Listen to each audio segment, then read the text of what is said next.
दूसरा पित्त का हिस्सा बहुत क्लियर है, एकदम स्ट्रेट फॉरवर्ड है कि घी ज्यादा खाएंगे पित्त आपका हमेशा सम रहेगा। और ज्यादा घी खाने का जो समय है वो बारिश के दिनों में और ये जो गर्मी के दिन होते हैं ना, उस समय घी ज्यादा खाइए ताकि पित्त को कंट्रोल करके रखे। और वात के लिए मैं पहले ही बता चुका हूं, शुद्ध पित्त। अभी ये जितनी बात है आप सोचो कितनी सरल है, बस हमें अपनी जीवन शैली में थोड़ा बदलाव करना है। जीवन शैली में बदलाव से पहले मन में संकल्प लेना है कि जी हम तो ऐसे ही चलेंगे, दुनिया जिधर जाए जाए हमें उससे मतलब नहीं, हम तो ऐसे चलेंगे। तो ये 3 चीजें अगर आपने देख ली तो बहुत अच्छा है।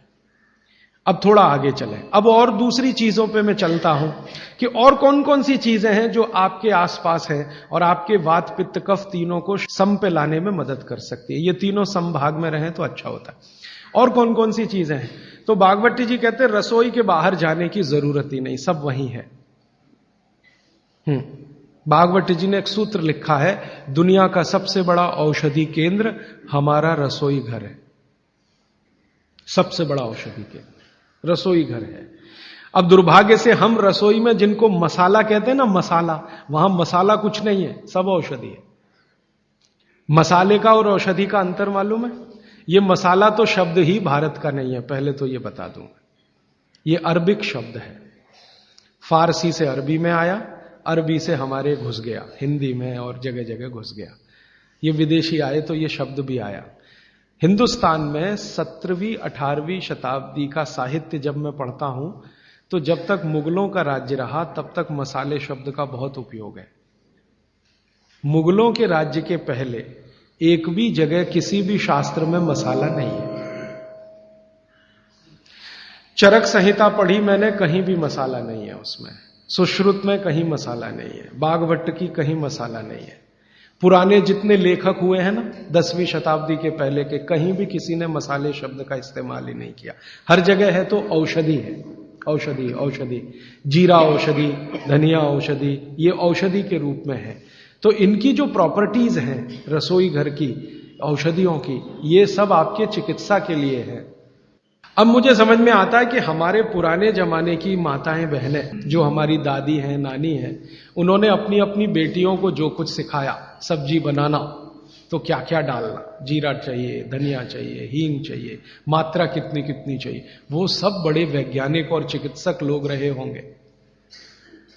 क्योंकि रोज हमारे शरीर में वात पित्त कफ की स्थिति सम और असम होती रहती है। आप जानते हैं सुबह जो है ना वात ज्यादा होता है शरीर में, सुबह सुबह, दोपहर को पित्त ज्यादा होता है, शाम को कफ ज्यादा होता है। तो ये पूरे 24 घंटे में ऊपर नीचे होता रहता है।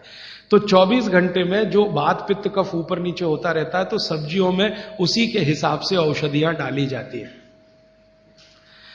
जैसे दोपहर की सब्जी बने, दोपहर की, तो मेरी दादी को मैंने देखा था कि दोपहर की सब्जी बनाएगी तो अजवाइन जरूर डालेगी उसमें, और वही सब्जी रात को बनाती थी तो अजवाइन नहीं डालती थी।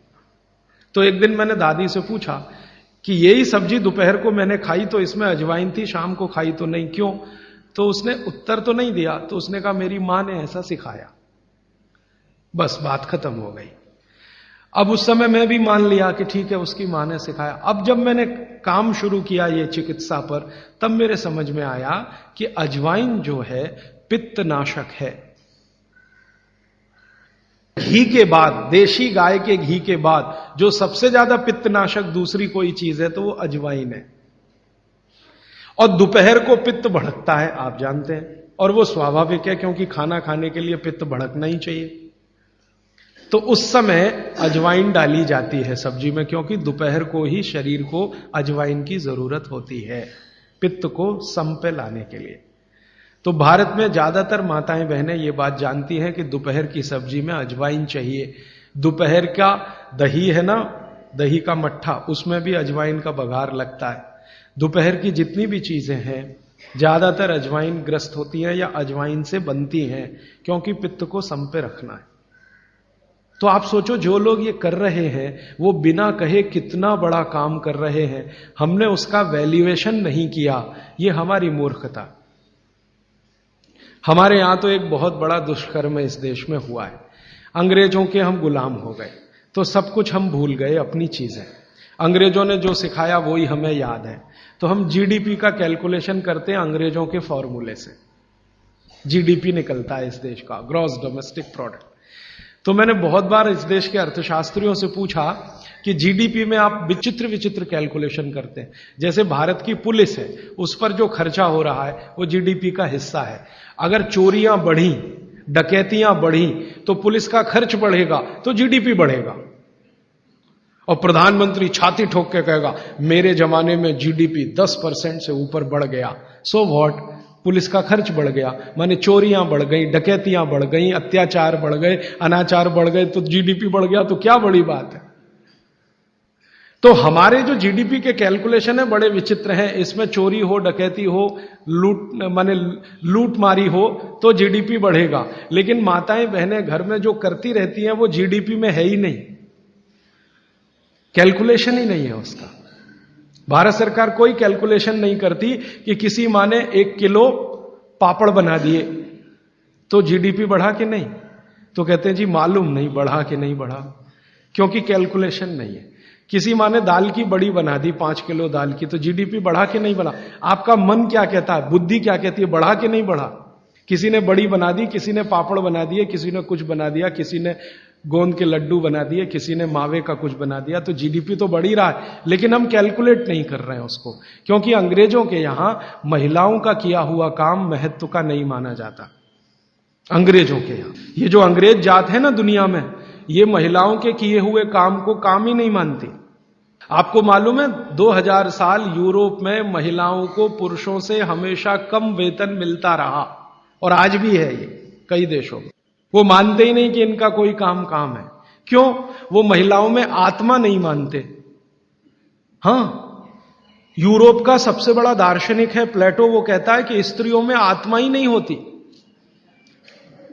आत्मा सिर्फ पुरुषों में होती है। तो स्त्री जो करे वो बेकार है, पुरुष जो करे वो ही अच्छा है। तो उनके यहां से ये कैलकुलेशन हमारे यहां आ गया कि स्त्री कुछ भी करे तो काम ही का नहीं। तो अंग्रेजों का 200-250 साल जो राज चल गया, उसमें हम सब के दिमाग खत्म हो गए, सोचना विचारना बंद हो गया, तो हमने भी वही मान लिया। मैं अब इसको बदलना चाहता हूं, और मैं ये समझना चाहता हूं और समझाना चाहता हूं कि स्त्रियां जो कर रही हैं वो किसी डॉक्टर से कम नहीं है। बस अंतर इतना है कि डॉक्टर को आप फीस देकर उससे एडवाइस ले रहे हैं, हमारी दादी नानी फोकट में वही एडवाइस दे रही है, धनिया खाओ, जीरा खाओ और ये अजवाइन खाओ, आपके पेट की गैस खत्म हो जाएगी। और ये 3500 साल से वैसे का वैसा ही है, अजवाइन खाओ तो गैस खत्म होती ही है। कभी भी आप करके देख लो। आप में से किसी को भी बहुत गैस बनती हो, पेट में एसिडिटी की तकलीफ हो, आज से शुरू कर दो। आप खाना खाया तो उसमें ध्यान रखो अजवाइन ज्यादा रहे, दाल में, सब्जी में, वगैरह वगैरह। और अगर नहीं कर पा रहे हैं तो खाना खत्म करते ही थोड़ी अजवाइन खा लो। अजवाइन ज्यादा तकलीफ ना कर दे, उसका बैलेंस है काले नमक के साथ, तो थोड़ा अजवाइन और काला नमक मिला के हर खाने के बाद खा के देख लो। 3 दिन में ना आपकी गैस बंद हो तो आप जो कहो मैं हारने को तैयार। ये गारंटी मैं नहीं दे रहा हूं, ये गारंटी अजवाइन दे रही है, मेरी गारंटी नहीं है, अजवाइन की गारंटी है। तो वो कहते हैं बागवट जी कि पित्त को सम रखने के लिए हमारे रसोई में घी के बाद जो दूसरी चीज है वो है अजवाइन।